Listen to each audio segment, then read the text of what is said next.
Welcome to the Go Team Live podcast, The Meaning of Life, Quest HQ with special guest Ricky Embleton. If you have not had the opportunity of spending time with Ricky Embleton, whether it be seeing the guy on Facebook, at live events, and just feeling his energy, his presence, his loving kindness, and his poetic nature, for a treat. Ricky has been a friend of mine for quite a few years now, and I'll never forget the first time I met him. And it was in the car park before an ecstatic dance. And, he mentioned that he just broke up with his partner, separation, and he had 4 kids. And my heart just connected with the guy. It's just watching him pour his heart out in his Facebook lives, just lifting the spirits of people around him and just feeling his energy and seeing him going from strength to strength has been such a pleasure to be part of, being in his circles and his presence. So the Go Team Live is all about a community gathering and bringing on like-minded individuals or people with their own stories and their own challenges and obstacles and their comeback stories, and where do they pivot from to get to where we see them today, in that strength and that resilience and day to day battles and challenges, and what processes they put in place to be able to create their best life and their best existence. So one of the most stunning aspects of this podcast that you're about to hear was the similarity in that human connection and how we resonated with each other's stories. And that, to me, is the essence of the value of this format in inviting an audience on to be part of the experience. So I hope you enjoy. I hope you get some really beautiful connection and resonance from what we speak about today. And I think that's so important to get that village vibe of learning and wisdom and growth that we can gain from, taking a moment to check in with each other and just hear from different people. And, there's so much to be gained from creating a community, and the Go Team Live tries to do just this. And Go Team Live is powered by GAIM ON. And GAIM ON is all about the questions we ask ourselves in the morning, creating a daily routine of journaling that helps us tick that box on our mental health journey. Because, morning routine for me and for Ricky, as you were here, is all about, physicality. It's all about spirituality and that mental ability to be able to switch on. And from that point, feel your best self. GAIM ON is a simple acronym as we answer the questions to what we're grateful for, which is the fastest way to happiness. A, awareness for how we feel, improving your emotional intelligence, your relationship with yourself and others. I, setting your intention for the day, manifesting your day and creating that opportunity to get tough tasks done or see more positive emotions and experiences in your day. Then we create a mindful moment. And the studies are always proving that mindfulness helps reduce stress and anxiety. As we drip feed the philosophies and practices of mindfulness throughout this process in GAIM ON, we're helping to find happiness in the simplicity of life. And then organizing non-doing. And as I like to say, we're creating that lotto life where we get the opportunity to switch off because we're always on. Find some stillness, to relax, rejuvenate, and find some creative space in your life. So here we are for the GAIM ON community gathering, the Go Team Live podcast with special guest Ricky Embleton. Let us get to it now and feel that vibration, feel the loving compassion and the wisdom that this community gathering generates and creates. And I'd love to share it with you now.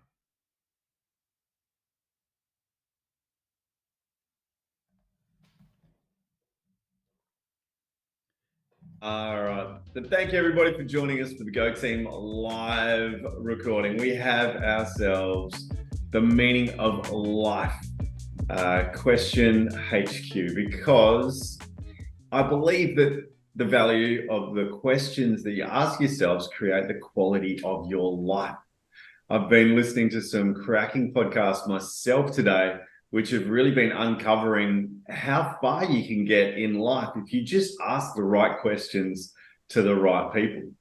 There was a quote from Jim Quick's podcast that said, kids ask 400 questions a day. And now I think that can't be correct, because people think that kids laugh 300 times a day, and that's virtually impossible. So either kids are asking 400 questions a day, and that's why we invented iPads, or it's just out of control, just one of those fairy tale sort of sayings that people pull out of the air. But the reality is true, that when we're young, we're very inquisitive. And I think we get back to a time in our life where we reinitiate that inquisitive curiosity about life. So I would like to introduce you to Ricky Embleton to lay us a little bit of wisdom and knowledge about where he's at now and where his head, and where he started. How did he become the man that we see today? Because Ricky's one of those guys that when he's putting out a live on Facebook, it's so engaging and it's just magnetic to hear what's coming from his heart into the screen. So I was really looking forward to inviting him on and seeing where we can go from here. So thank you, Ricky. How you doing, man? Thank you, Peter. I'm doing very well. It's been a long day. I was up at 5, and the reason I get up at 5 is because I like to ground in, meditate, and kind of really hone in on who I am, what I'm going to give the world that day, and really not allow anything else to come in. So protect and expand my aura so I can deal with whatever nonsense and chaos wants to chuck at me, and have a beautiful day every day. So that's so important for me. So yeah, I was just thinking, podcast 8 p.m. Normally get in my pajamas on about that time, to be fair. But I've got a lot to say, because I think there's a lot to share with people that don't see life the way I see life. I always look at the beauty of everything, and I am so grateful that I get up every day and I'm able to do things. Some people don't get to walk down the street. Simple stuff that we take for granted, people don't get to do that. So for me to wake up and be able to do that, I'm just happy in that, and super appreciative. And that I want to carry through and show people that is the simplicity of life, I suppose, is just appreciation and gratitude for the simple things that we take for granted. Cool, man. Yeah. Well, we'll get back to how that came to be in your world, but I'd like to just ask you to give us a little grounding meditation so we can find our space and place in the zone we're at. So if you're listening to this on a recording, just take your own safety into your own hands and either pull over the car, or you can skip it ahead if you must. But if you can find a quiet spot and enjoy this simple meditation. Right, so what I would love everybody to do is just take one big deep breath. Just fill up those lungs as much as you can get in there. Hold that, and then just release. And what I'd like to do is close down your eyes. Left palm on the right palm, where your heart space is. And in Reiki, we call this gasho. It's obviously the prayer. You're in prayer with the palms pressed against each other. And what I like to think is that it brings us into balance. So left to right, bringing us into balance with ourselves. And firstly, I like to connect into ourselves. So just keep that normal breathing pattern going, but try and just get a little bit deeper with that. And just let out a sigh on the next one. Oh. Just feel the body just sinking down. The nervous system starting to recalibrate a little bit. And I would like you to take a breath into your lower abdomen. So breathe in, hold, and release that with a sigh. And your upper abdomen, breathe in, hold, and release with a sigh. Take a big deep breath into the heart space. Hold it there. And while you're holding, just think of an intention, what you want to bring in, what you want right in this moment, this present moment. And then breathe that out.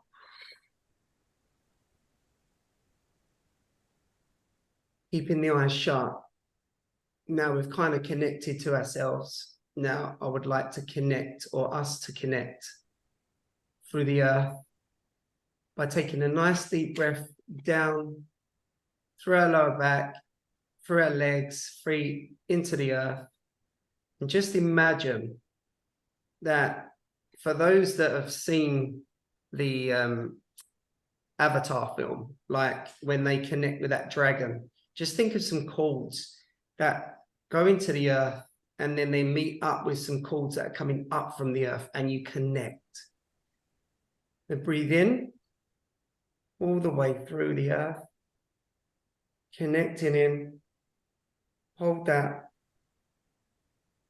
and bring that right the way back up through the body.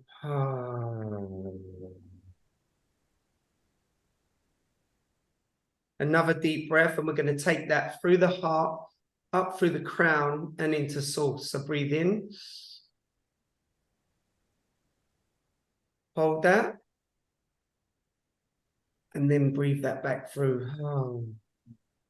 One more breath, deep within Gaia.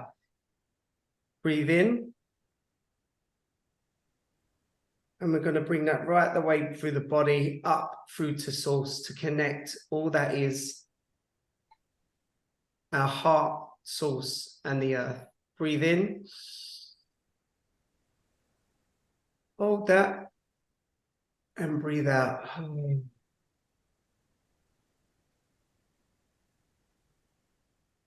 Now I want you to all imagine that you are a smaller version of yourself and you are going into your heart space now, but there's a little version of you that are climbing in there and you're going to get nice and cozy in there because that is your safe space. That is a place where you can always come back to. No matter what's going on in your day, in the world, you can come back to that space and feel safe to breathe and connect with yourself and go again and understand that, you know, no matter what goes on out there, the chaos, you can still come back to yourself. I want to take a deep breath into that space right now. Breathe in. And breathe that out.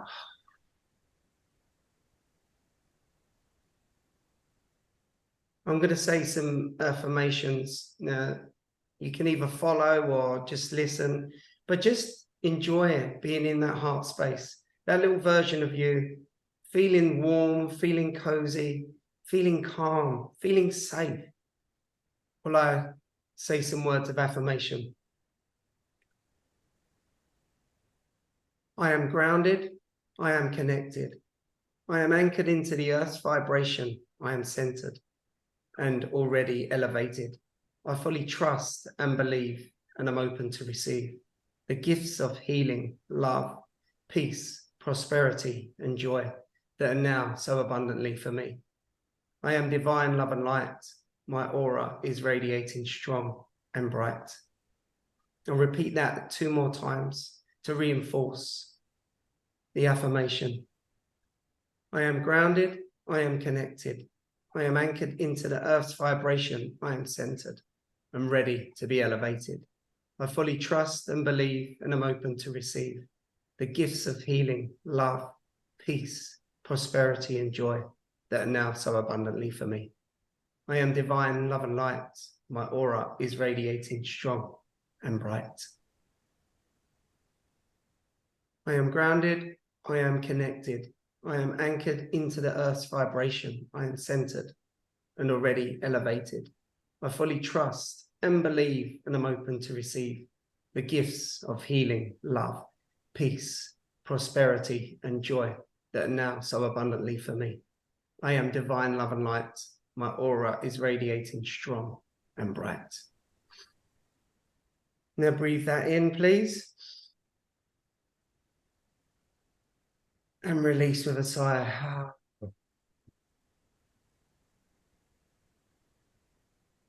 Now, I want you all to place your right hand on your heart and your left hand on your lower abdomen. Just take a couple of breaths at your own pace into that space. And I would like you to tap your heart space with your right hand.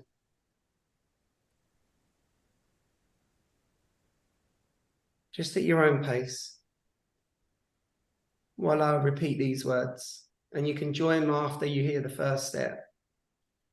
Joyful, energetic body, loving and compassionate heart, reflective, alert mind, lightness of being.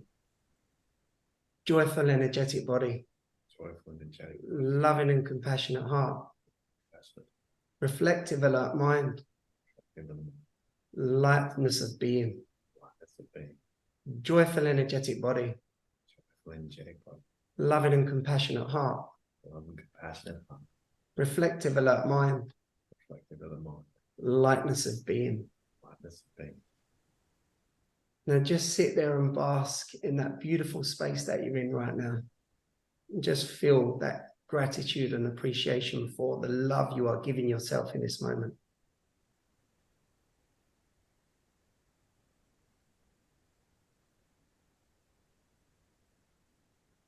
As you come back from your heart space and become large again, you know that you can go back to this space at any time. And what I'd like to do now is just to do one collective Om. So breathe in and Om.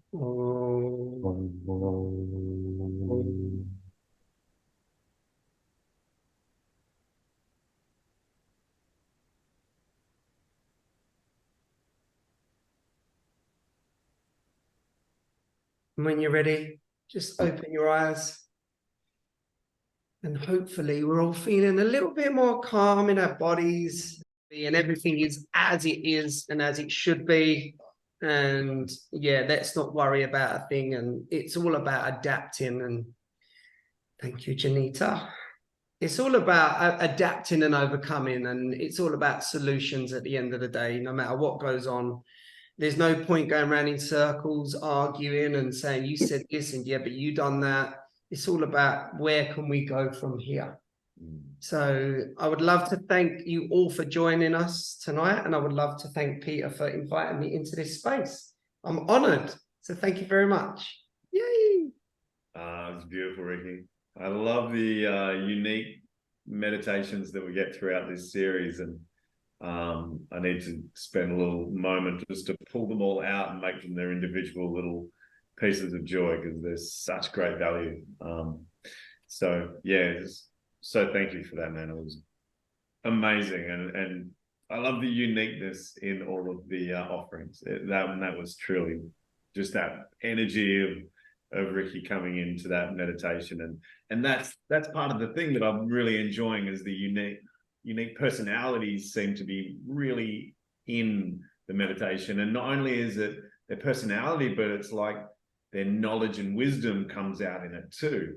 Like you can really tell, what practice they do on themselves to be able to bring what they love into share. So yeah, that's there's an element to me that thinks maybe that the meditation doesn't suit a podcast, but then it's such incredible value for this. So I I was telling Ricky before, I haven't really put out a questionnaire to see what people like and don't like and what we should do better, because I just feel like the format seems to work. So we're moving, we're grooving. I just wanted to add something to that as well. We're all individuals, right? And we all see life through different eyes. So there's no right or wrong in anything that we do. We've got our own truth, which is not the same as everybody else. So there is not another Peter Sharp in this world. And there's not another Ricky Embleton. And there's not another David Rowe, Janita, and sorry, Justin.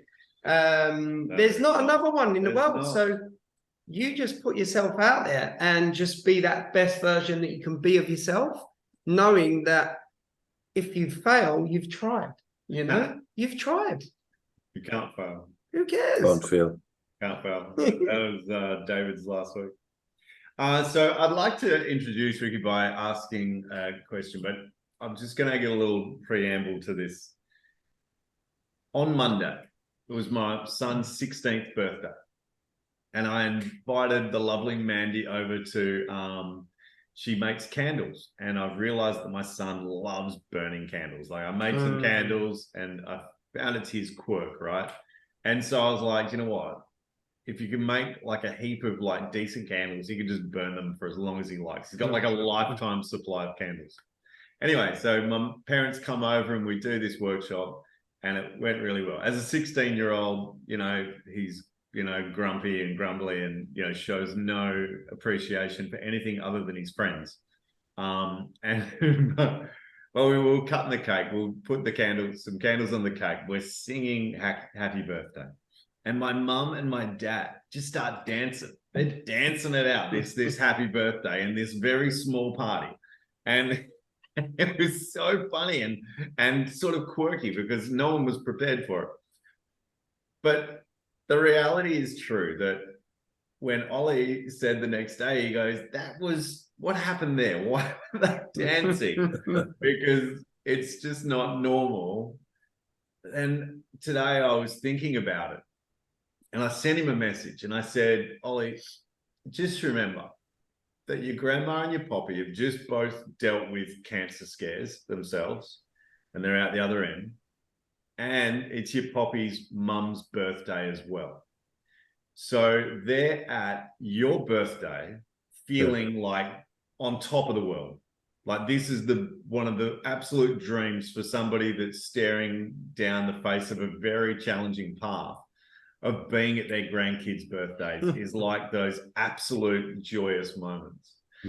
So, and it highlights how we change through life. Like as a 16-year-old, you take things for granted. You take every day for granted. There's no need to be adding any, spice to life because you think everything's just is and fantastic. And like, you and your mates are just messing around like nothing matters. But as you get older, you find these, signposts and things that go, okay, I'm going to have to start really honing in on life now. I'm going to have to start embracing these moments because I don't know how many I've got left. And so, Ricky, I want to ask you in this essence, we see today before us this amazing, positive, beautiful man that's just got his heart on his sleeve and he's just gushing love and won't let anyone past him before he gives them a good eye and a hug and embraces them to rub off this feeling. And so tell us, where did you start as a young boy? You were, this may be pre-cooling what I'm talking about, but I was thinking about this today. Yeah. Let's go back to, say, 15-year-old, 14-year-old Ricky. What were you waking up on a Friday, all right? You got the weekend ahead. Where was your headspace at that time in your life? 15 years old. So I would like to even go back. I was thinking 10. Right? I was thinking 10. Because I was a sports person. Yeah. So I'd done a lot of sports. And I was good at everything without blowing my own trumpet. I was good at most sports, but soccer was my thing. And I was super talented at it. So when I was a youngster, so it was a bit of it's a funny one because I was this bright, bubbly kind of kid that I felt was kind of contained by my dad and my older brother. So I used to shine, but in their presence, they used to dull me, right?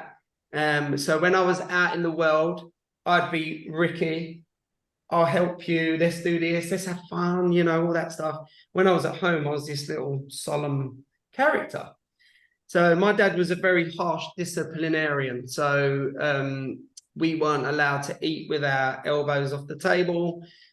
We couldn't sit down and enjoy it being and doing nothing. And I had this chat with someone recently why I feel that I can't relax at home. Because my dad for years is like, get up, what are you doing sitting down? And I'm like, wow. So it has such a bearing on us when we're young kids, how our parents treat us, right?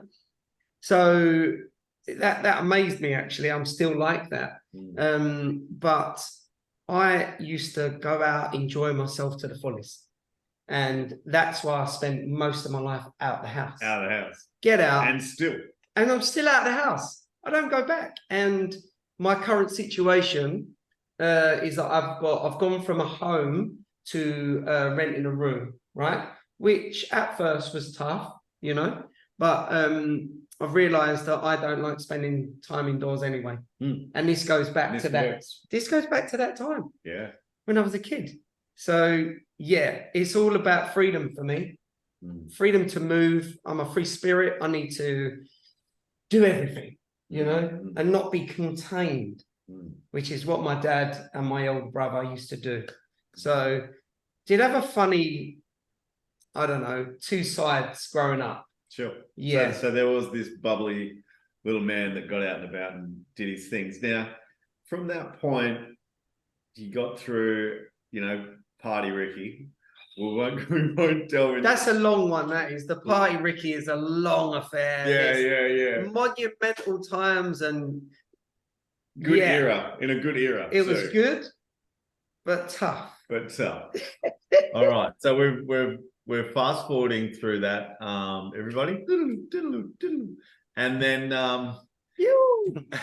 from that point, was there a turning point in your life that really got you actually, you know, doing the meditation and the mindfulness sort of style and like bringing to life like the meditation that we just experienced? Yeah. So after having 4 children and not wanting any, still bamboozled by that, and working. So what I would just like to add as well is that I'm only going to touch on this briefly. When you're in a relationship and you've got children and you work and you need to keep the household and feed and pay for this, pay for that, the appreciation for each other needs to be, you know, it just needs to be there. You need to appreciate what the mum does, what I do, and you need to show each other love. That was missing with my relationship big time. And I was doing a job that I didn't want to do. And it was hurting me as well. It's a physical job. I'm a plasterer by trade. It was a physical job. So I'm going to work, not enjoying work, and I'm coming home, not enjoying home. So I was hurting at the time. Got to a stage where I just couldn't take no more. And I went, what can I do about my situation? I've still got to, you know, look after the kids. This is my job. I'm a plasterer by trade. Don't know anything else. I've got 4 kids to feed. So I need to enjoy my life. No, I can't change these things. And I just woke up one morning and went, I've got to change. So I looked at myself in the mirror and I went, you know what? You're a beautiful man. You have got a heart of gold. You deserve to be happy, whatever goes on. And you need to love yourself more and more and more. And then it just started from there, where I started to incorporate little habits, little rituals, only minute, really, you know, little baby steps. And you often forget when you're incorporating new stuff into your life, you forget to do that. And you really feel that the stress of not doing that, you know, you're like, oh, yesterday I felt great. Oh, what did I do yesterday? Oh yeah, I gave myself affirmations. I've done some breath or whatever. Didn't do it today, feel like shit. So you need to keep doing that stuff.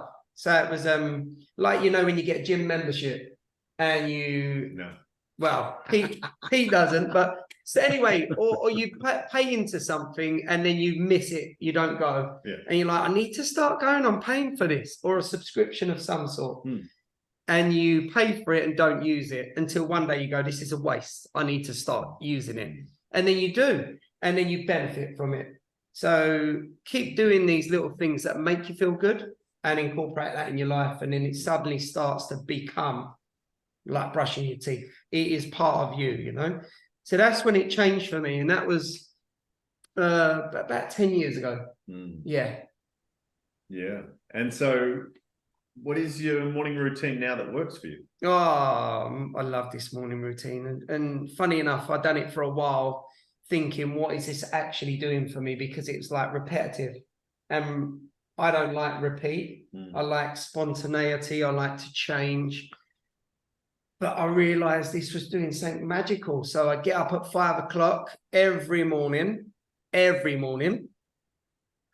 get dressed, do my little thing in the bathroom, and then I'm off down the beach, the park, the forest, wherever I'm close to with work. And then I go grounding. I call it plugging in. So I go and plug in. So feet, no shoes, on the soil, on the sand, wherever. And then I start my little breathing techniques and, you know, some of that meditation that I did there, lots of affirmation that I've made up myself, because I'm a bit of a poet. I like to use words. I like to express.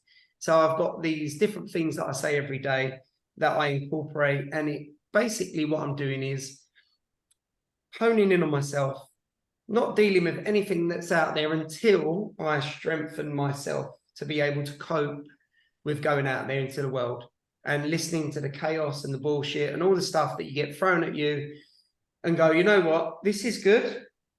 That doesn't matter. This is good. This is going to stay strong. And no matter what comes at me, I've got the tools to deal with it. So yeah, morning meditation, affirmation, a little yoga stretch, and I hug a tree. I hug trees now. So that was very difficult, because when I started doing that, I thought, if anyone saw me, what would I look like? You know? So I first started with my foot against the tree, having a little look around, all on a sly, you know, so no one knows what I'm doing. And then it began 2 palms behind my back, kind of. The back hug. The back hug. And then it was like one day, just come here. Give it. Just come here. And the energy that I feel from that is, you need to go try it. You need to go feel the trees. They're wisdom keepers. They're guardians of the earth. They know a lot. There's a lot going on underneath. They connect to the other trees, the plants.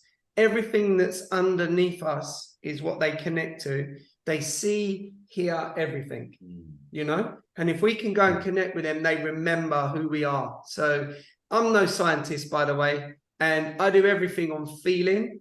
And this is the feel I get, and I understand it, and it is part of my routine, and I love it. Love it.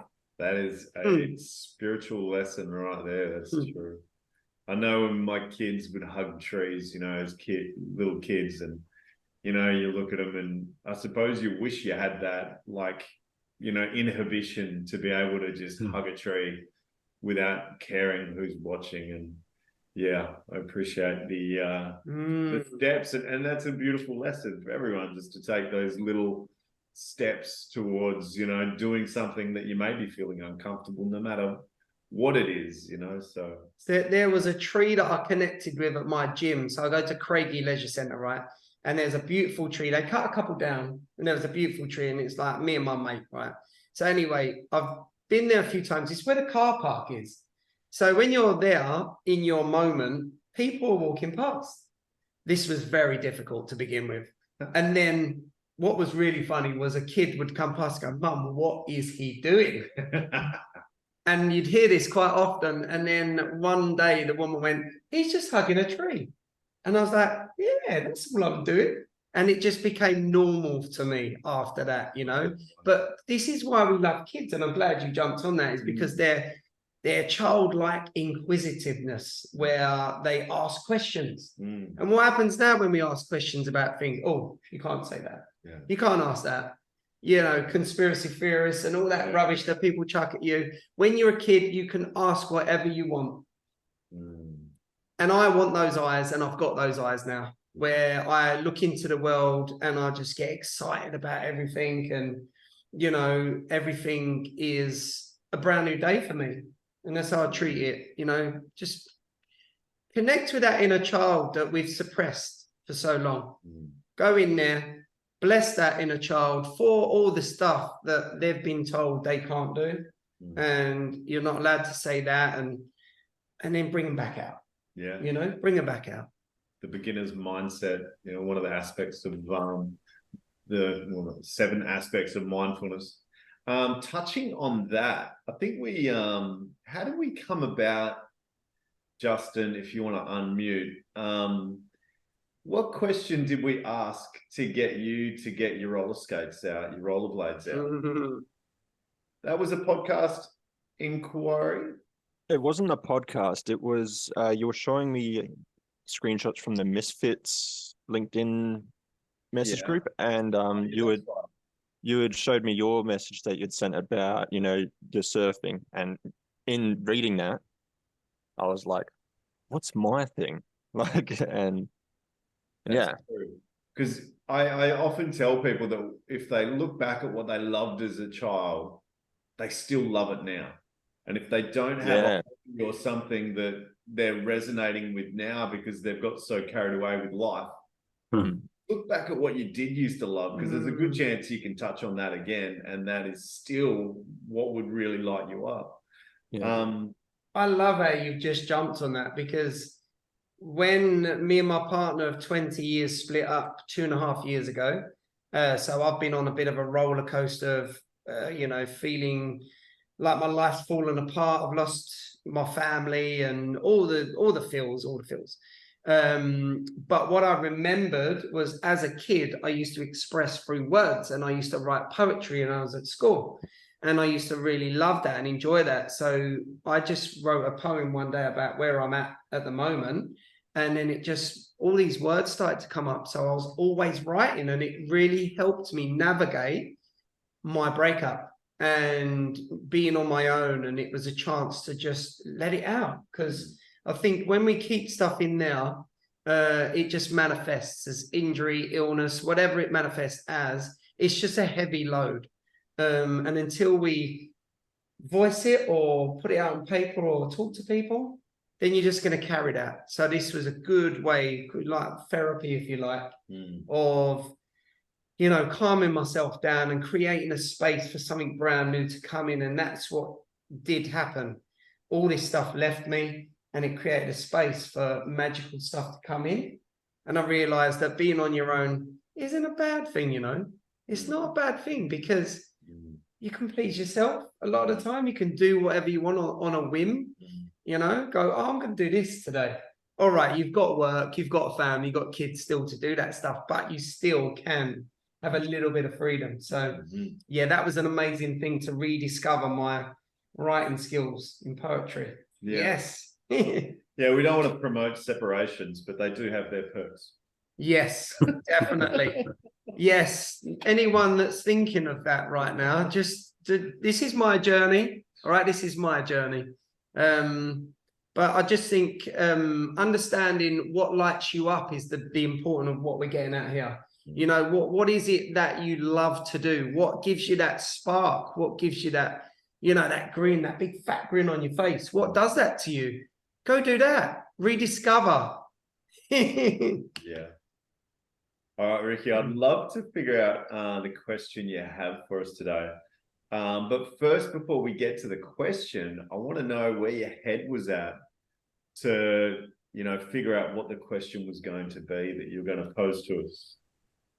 Well, I've got one of those minds that just goes from one to the other. And I suppose this is what happens when I go to bed and I dream. I go into one, out the other. And that's how my mind operates a lot of the time. So when Peter asked me to have a question, I was like, I'm going to write this. No, I'm going to do that. Now that doesn't resonate for me no more. I'm not that person, so I'm not interested in that way of thought. So I'm going to ask this. So there's a question I had, which was quite similar to what we've just spoken about. So I'm just going to eliminate that now. We spoke about that. It's kind of our journey and where we find ourselves now and where we've come from. And when we look back and reflect of what made us get to this point, you know, choosing the path and, you know, going this way, going that way, and that happening, and suddenly you're here. And that got me thinking about, you know, choices. And, you know, when you're going through life, that if you choose to do this, then you might go that way. But we chose to do this, so our life took that path. What if our life went that way? You know, you often think, you know, maybe I should have done that. So my question is on that. So without further ado. Yeah, true. Yeah, we'd love to hear it. All right. So this is my question to everybody. So knowing what you know now, was there a pivotal time in your life that you would like to go back to and change to suit where you are in this present moment? Wow. Knowing what you know now, is there a time in your life you'd like to go back to change? To suit where you are now, in this present moment. Yeah. Wow. I know we've got a long, you know, past history and all events and stuff like that, but I often think about times where I could have changed. Hey, Kaz, you made it. Woo! I often think about, you know, if I'd have done this, would that have helped me where I'm at? And I know that a lot of the time we're where we're at because of what's happened. But this is more of a question that you know who you are in this moment.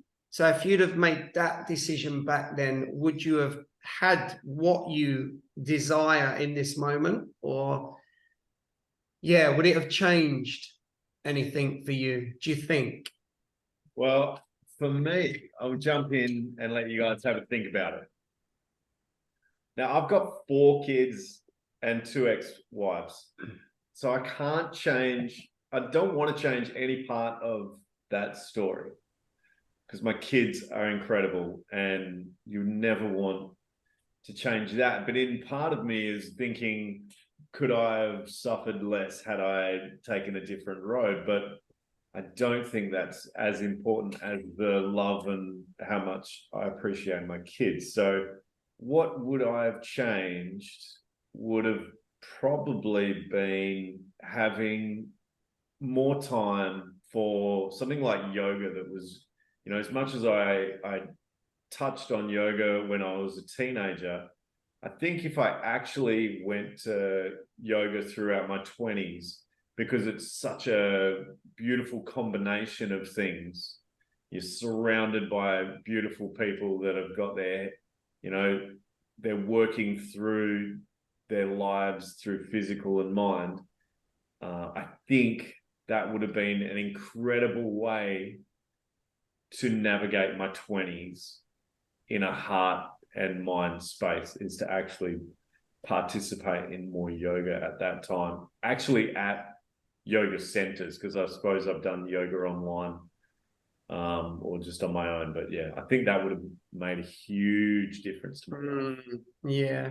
In a way, and I was going to give an example if, you know, everyone's kind of thinking a little bit, is that I got diagnosed with arthritis 8 years ago.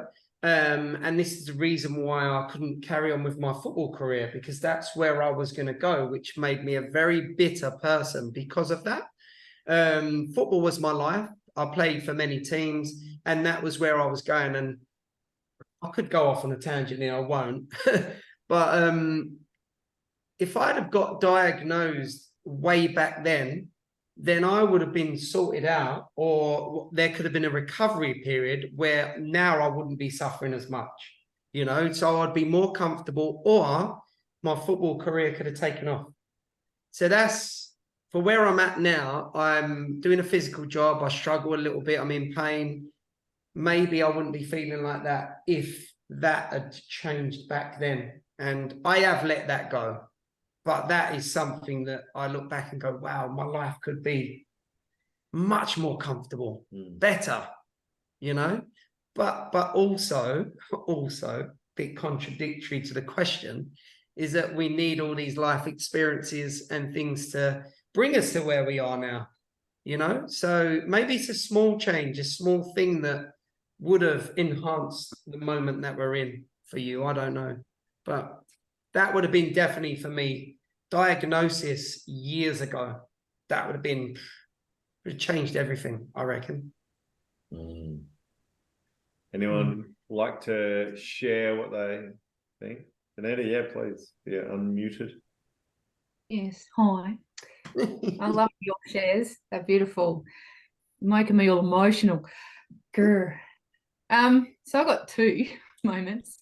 One when I was, I'll try not to cry.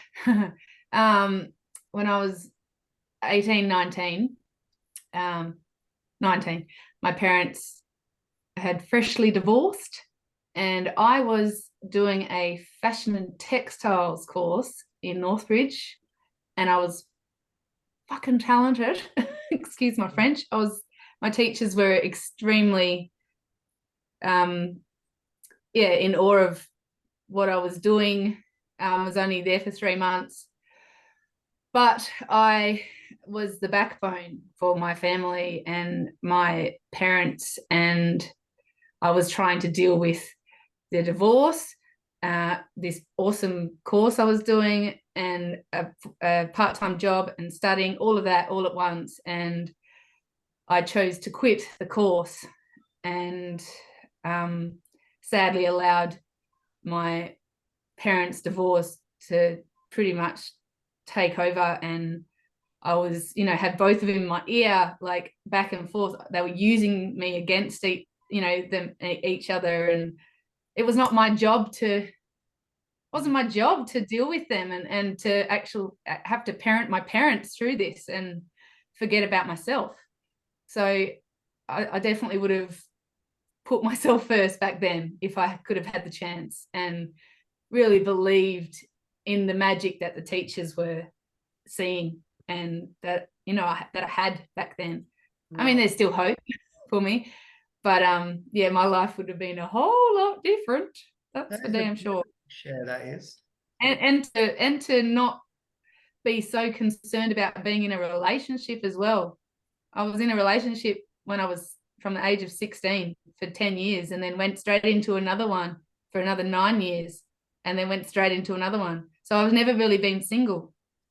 So to be selfish in a way, to put yourself first when you're that young is so crucial and so important for the years to come, for when you get to your 40s and you're like, oh crap.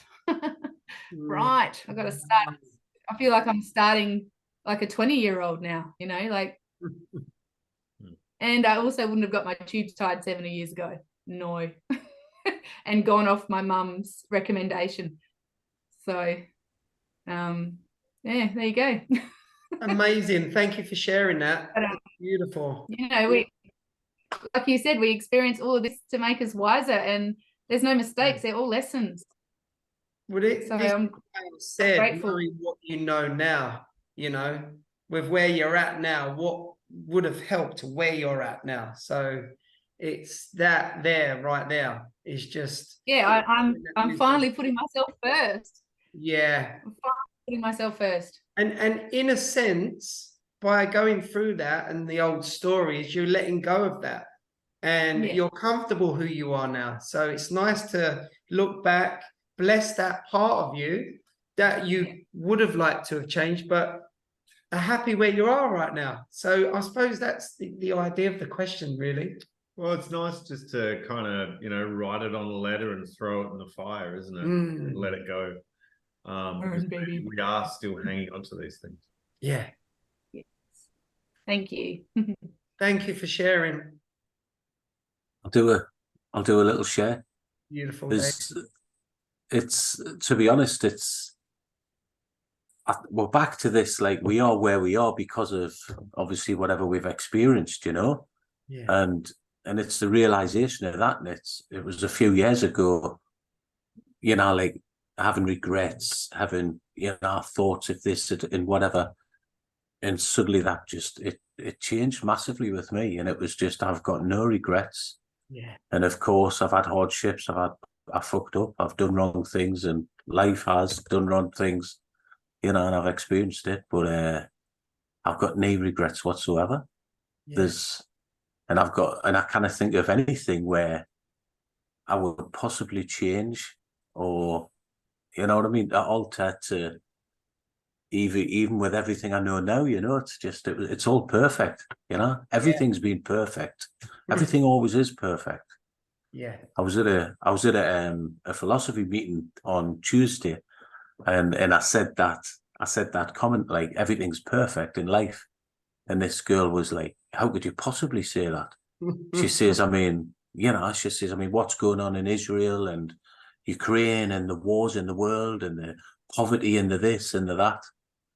And I'm like, yeah, I says, I hear it, I see it. I obviously the same as everyone, not that I watch the news in that sense, but I says it's perfect. We are learning from it, and we're learning from this continuously. And as humanity evolves, it's our lessons to hurt people, to realize that we're hurting people, to then to stop hurting people, and then to start loving people, you know. I'm sorry, David. Unfortunately, there's always collateral damage. There's always, of course, people are going to suffer for the greater of good, right? That's it. And we can evolve as humans and humanity on this earth, you know. That's exactly it. And just like Jeanette was saying there, you know, like, she looks back now and she feels as if she suffered for her parents' divorce. Yet the wisdom and the knowledge it's taught her to this point in time now, to think, I choose to put myself first. I choose to do this, and I choose to tell other people to do this because of that from me. But if she hadn't went through that experience, she may not be in a position to help someone. And that's exactly what we're doing, you know. We are all, there's a quote at the EQ Centre, you know, Ramdas, you know, we're all just walking each other home. That's exactly what we're doing with every conversation we have. Yeah. You know, just helping each other on the way, you know. When I posed the question, it was like, I'm a different person now because of the wisdom that I possess and because of the experiences I've gone through. But I suppose the idea for me was, if there was something still there, like you mentioned, Pete, there's still something there that you need to go back and bless. Yeah. And bless that. Yeah. Realize, like what you said, David, is that it's all as it should be. It's all meant to be. Yeah. And you couldn't upset people with those words, because but when they do more work on themselves and they make peace with themselves, they will jump where you are and be with the way it is, you know. And that's it. And only us as individuals change the world. We are constantly changing the world with our thoughts, with our consciousness, with your morning routines. You know, you hugging a tree and that little kid saying, "What's that man doing?" He's just hugging a tree. He now, as a child, he now thinks it's okay to hug a tree. Then exactly, yes. Without you even realizing it, you've just taught that young boy it's actually okay just to hug a tree. And he'll probably go in the garden someday and hug a tree and think, "What am I doing?" And he may feel, hopefully, when generally kids are pretty open anyway, he may feel that grounded and that, like, wow, this is nice. Like, this is cool. Shit, I'm going to do it tomorrow. Like, I'm going to be hugging that tree tomorrow. Yes, everybody, that is tomorrow's agenda in the morning, right? Tree hug. Feedback, please. I'll message you if I get stung by a bee. Well, thanks anyway. This is the interesting thing, because when I went away the weekend, the Harmony Forest Gathering, they got an old, do you know the name of that tree, Janita? It's like a very ancient, powerful indigenous, like, we're in the indigenous world tree. Can't remember the name of it. I think it was the Budja Budja, wasn't it? Okay. Budja Budja tree, maybe? Could be. but it's really old. And when I went on it, there's spiders and all sorts. And the girl I was with said, as soon as you put your hands on it, they kind of like, call me Moses, right? They kind of just moved out of the way. So I was on the tree and there's all these bugs and that, but they're not affecting you. So you just got to dive in. Yeah. Just dive in. Yeah.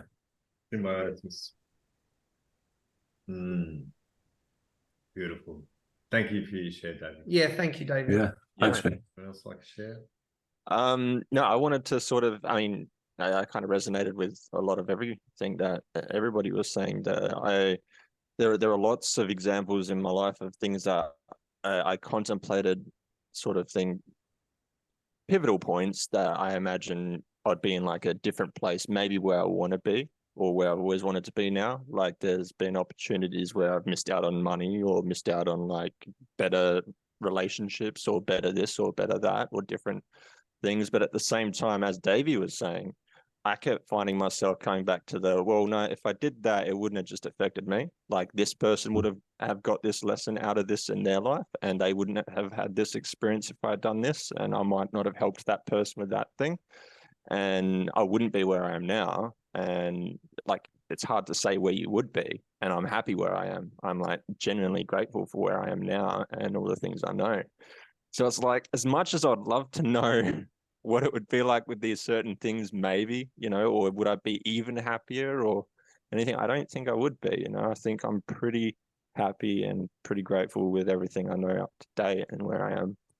But it is an awesome thing to just sort of think about, but I don't think there's any regrets, I think it's all important that I've got here with everything that I've sort of done and all the choices I've made. So I'll continue to live by that, but I do love the question. It was an awesome question. Thank you. Amazing. And this is what I wanted from this question, because it is like a whole circle that you go round and go, you know what? I'm content here. Although I'm feeling this, I'm not probably doing the job I want to do right now. I'm in a great space inside of me, emotionally, physically. It all comes together at some stage, but at that time, you got to look at what is the meaning of life. Isn't it being content within? Once you're content within, then everything just becomes a bit more easier, right? It doesn't mean that you've cracked it. I'm in the house I want to be in. I've got the car I want to be in, but that all falls away when you've got that inner contentment. And that's exactly how I wanted that question to go, for us to all realize that, reinforce that within us, to understand that you need life lessons to make you the person you are today. Thank you all for that. No, thank you for the question. I got a little bit of a different take on things, but very similar as well. So for me, the things that I have control over, I'm completely content on everything that I've decided on and how they have played out. Because if I'd known differently and better back then, I would have done it differently. But I only know better now because I've gone through the lessons, through the lessons, and what I've learned brings me to today. But the one thing that if I could change it, I would love what I know now with 47 years into 35, so that I have more time to apply it. That's my, if I could change something. But otherwise, I'm very content where I am. I'm very happy with what there is, even though there have been lots of things that I don't want to go through again. And if I learned well enough the first time, hopefully I don't have to. But if I do have to go through them again, I now know I have not to go through it from scratch, but I've got experience now, so I'll be all right either way. And I've got peace with that. So I'm a lot more confident now with what life throws at me, although I don't want to speak too loud. It's probably got already its plans, but we'll be fine. And I got connections, so I can just reach out because there's lots of people here that can help. So thank you for holding the space. Oh, beautiful. Thank you, Mandy. Thanks, Mandy. Thank you, Ricky. No worries. I just wanted to touch on saying over the weekend, we done this boundaries workshop, which was phenomenal, understanding what so one of the exercises was when you call someone into you, and then tell them to stop when they come into that space where you start to feel, oh, I'm feeling a bit funny here. Stop, please. You're coming into that space. anyway, we went through, and the partner I was with, she felt that she let me in too close and she was in panic mode. And then I went into, how can we fix this? But like in our minds, you know? So I was like, what's happening? But a guy summed it up so well at the end, because these are tools that we need. These are tools that our kids need. We need to teach them this stuff, not the stuff that they're learning at school. Some of that they'll never use in their lifetime, right? We need to change. They've got proper tools. And this guy went, usually I get a King Chrome spanner set. He goes, I want this for Christmas. I want this toolkit, how to deal with my boundaries. And I was cracking up. It was so funny. We need these tools to navigate through life a lot easier. So it's so important that we understand ourselves before we go out into the world. Understand who you are, what you're prepared to put up with, what you're going to say yes to, what you're going to say no to. Just knowing, like we said before, what lights you up, what is it that excites you, what do you want to do in your downtime, you know, your balance of life, work, play. Just understand yourself, and that's so important. Kaz, I think, and I'll agree with everyone in this aspect, is that I'm really grateful for where I am now, and my lessons have been learnt. My whole life experiences have been led up to this moment and have made me who I am. So like the patterns that I see emerging from relationships and all that kind of bullshit, like I now know, even though it was hell to go through, they are patterns that I can break through and learn from.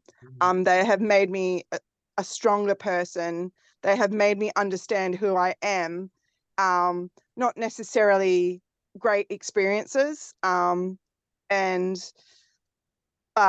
it's made me stronger, and I've come out of it. Like I look back on my life and realize, shit, you know, that was a crap experience, but I've learned a lesson from it. So I have a lot of gratitude for my life, even though, you know, parts of it hasn't been fun. Yes, love that. And it's like everyone that we're talking to at the moment realizes that they needed to go through all that stuff, make peace with that, and understand that it was all necessary. So I know on a bigger scale, on a grander scale, the atrocities that go on in the world on a global stage, it's just happening how it needs to happen, unfortunately. And some people are going to understand it and some are not. But we need to go there. We need to eliminate this. We need to go through that sadness and grief and frustration and anger, so we can learn from that and move on and make this a better place to live in. Yes. Everyone on this call right now, everyone's awake to that, you know, and understand that fact, which is beautiful to keep reiterating to yourself, you know, whatever you've gone through is needed, you know. So thank you, Kaz. Thanks, Kaz. Yeah, there's just a level of, you know, human beings have never been kind. Nature has never been kind. But life is actually being comfortable in that uncomfortable situation. And like you say, Dave, we have no lack of empathy when we say the word perfect. We're empathetic to whatever challenges we are facing. I'd just like to throw down a little bit of what we heard there. And it could start from, you know, that young, you know, person, that teenager that, you know, looks up at the elder and says, you know, what would you know? You know, when they think that they know better when they're younger. But the reality is true that, you know, when we go through all of these stages in our life and we are dealing with these situations that come up, and we have to act and react in whatever way we know how at that point, we are learning. And, you know, that nature of the beast that we are dealing with is, you know, always there, always creating these these tributaries to the river of life that's going this way or that way, and climbing and sliding and stumbling on some loose terrain. But here we are in the village vibe, in this comfort position, in this safety, and the knowledge that we share and the wisdom from our experience to be able to hopefully make our point from right here and right now and take us to where we want to go and choose the path we want to take, and feel that knowledge is not being wasted, and feeling that gratitude for life and the fact that we don't want to change anything. And that was the common thread. No one wants to change their life, no matter how much the challenges that we faced. Not one of us. And there's some absolute bullshit that's happened to every single person that I know. Okay. And for every single person to not want to take that back is stunning. It's absolutely freaking stunning. It's remarkable. We have written our failures down and we've thrown them in the fire, and we've lit that fire and let it go.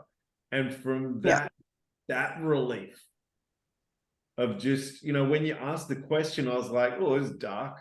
But creating light out of that darkness and just being comfortable with that bullshit and let it go. And that is, like Ricky is saying, you wanted this to come full circle. You wanted to let people to see that. So, I take my hat off to you all. That was stunning. That was thank you so much. Thank you. I think just to jump in there, Pete, it's just seeing the beauty in everything. There's two sides, the ugly, and then there's the beauty, right? And we are seeing life in a beautiful way now because of what we've gone through. So we choose that. We're choosing how to be now.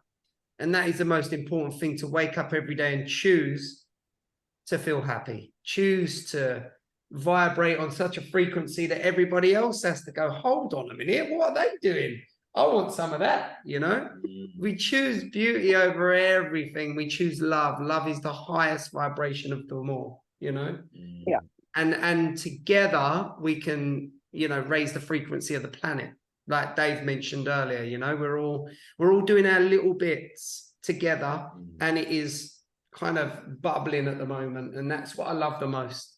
Yeah, we're all doing different stuff. Like you said, Pete, about the individualistic way people show up, do their meditations and live their life. Everyone does it their way, but we all want the same thing. We want to have a beautiful experience here in this timeline, Earth, as we see it now. On the Earth ship. On the Earth ship. We fly around space together. Too much Carl Sagan. Yes. Yeah, my magic carpet's done a bit of time, I tell you. I might need a new one. No, I love that. Oh, beautiful people. Has anybody got a question for Ricky that I'd like to ask, or anything you'd like to comment? What was the most powerful shift that you've had in your life? Oh, the most powerful shift for me was the realization that I choose to live life how I want to choose it. So that changing my mindset around work and getting up in the morning and going, I've got a shit day ahead of me. And funny enough, this happened today. I turned up and he went, I need you to do this, the guy on the job. And I went, oh, for fuck's sake, this is going to be horrible. And then I went, but I still got to do it. I've got to be here for X amount of hours.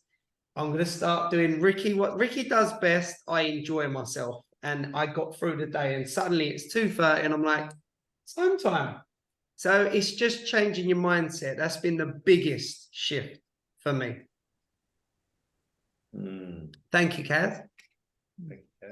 I did want to ask, because before you came on, Peter was obviously sending out all his emails and things about you, and he's like, have you heard of Ricky? I'm just like, no. And he's like, how have you not? And so I was curious about this your you were saying that like you're a poet.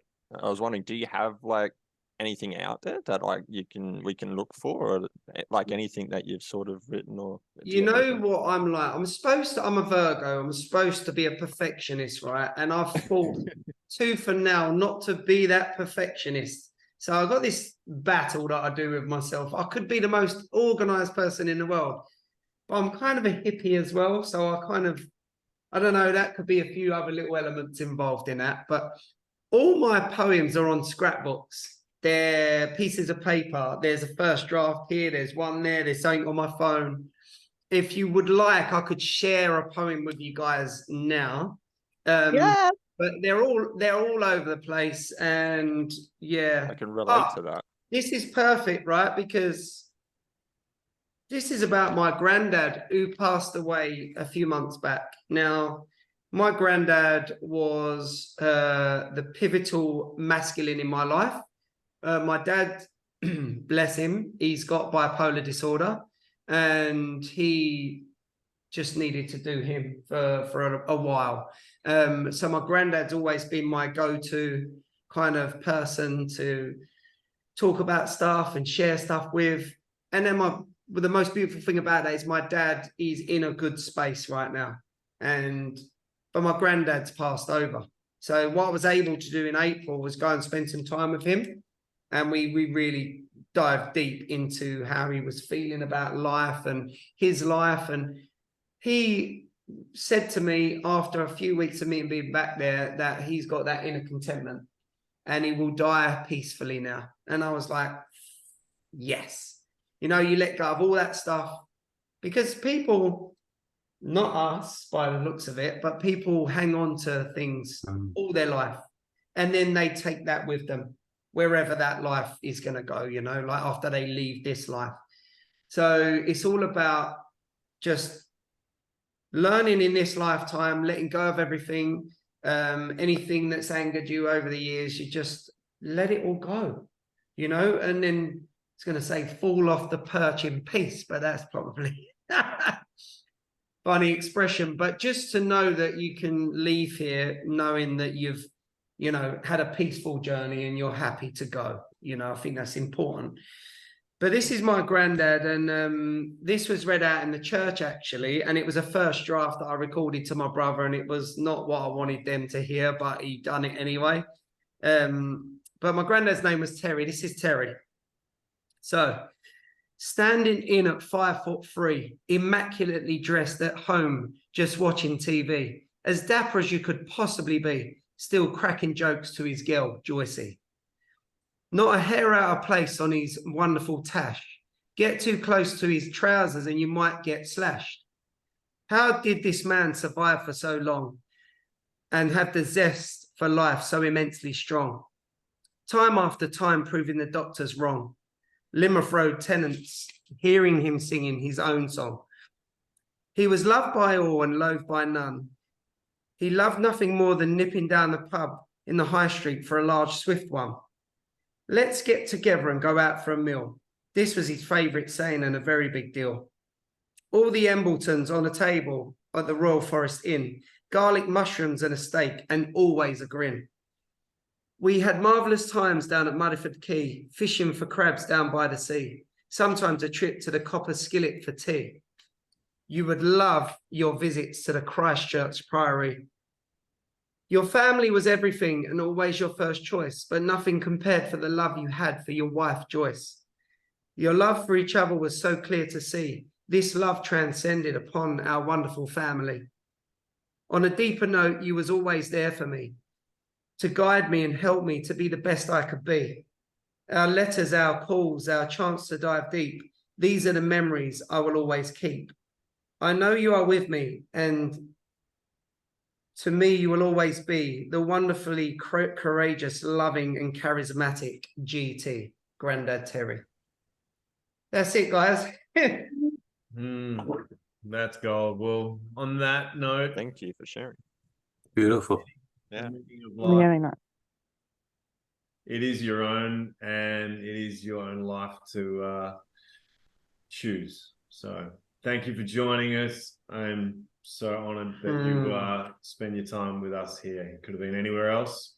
And with the way of technologies swaying our attention and, you know, making the gate a little bit creaky to get through. Thank you for persisting and being with us. My appreciation. Thank you, guys. Thanks, guys. Good night. Thank you. Cheers, Thank you Ricky. so Thanks, much. Peter. Yeah. Thank you. Thanks for coming. Cheers. Thanks, Janita. Bye. Thanks, everyone. Thank you, guys.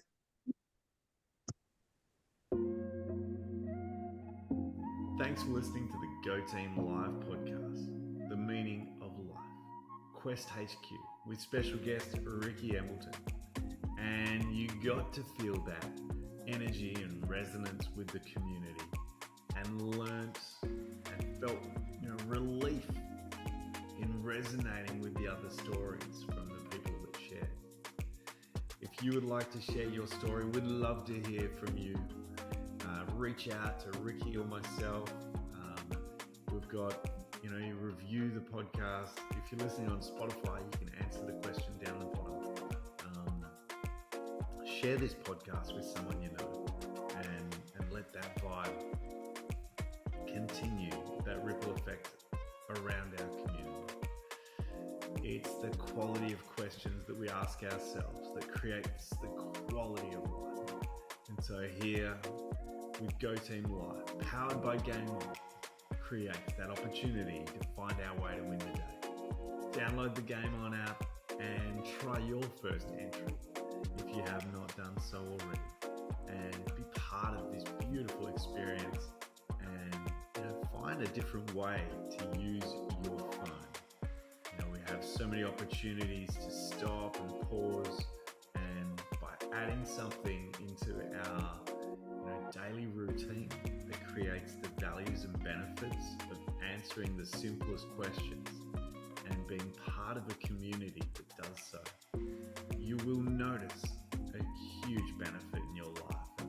Even if it's not noticeably huge, over time I can guarantee you're going to receive some beautiful benefits of resilience and just feeling good about your day and the way that you choose to do life. So find your way to win the day. Love your work. Go team.